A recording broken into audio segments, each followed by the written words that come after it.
و هو شهر المواسات. ماه مبارک رمضان ماه مواسات، همدردی است، ماه کفالت اجتماعی است، ماه خدمت خلق الله است، ماه تعاون است، ماه همکاری است، ماه همنوایی و همدلی است. به خاطر اینکه همنوایی به تو تجربه شود، تویی که یا مایی که در عمر ما گرسنگی ندیدیم، بیلانی را ندیدیم، فقر ندیدیم، یا اگر دیدیم او را هم ندیدیم که ما را فشار بده.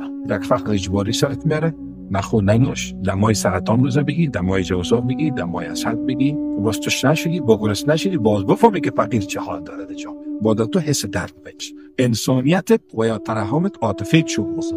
اینجا فقر اجباری یا گرسنگی اجباری میاره تا اینکه مواسات ما ایجاد شود.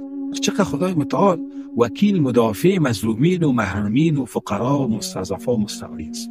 بود اجتماعی هم هست برادر. بود اخلاقی رمضان چی است؟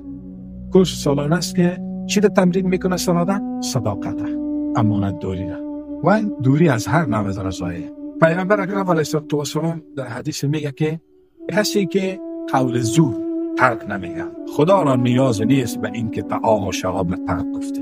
هیچ خدا ضرورت نداره به نخوره چیزی. دروغ میگه، چشم چرانی داره، عمل و سخن دروغ و عمل به راه شیطان داره. در دیگه حدیث چی میگه؟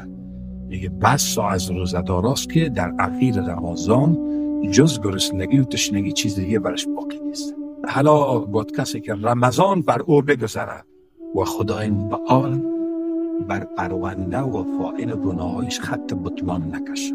پاکی که بر یک مؤمن واقعی بعد از رمضان پیدا میشه مثل همون پاکی که نو از مادر تولد میشه.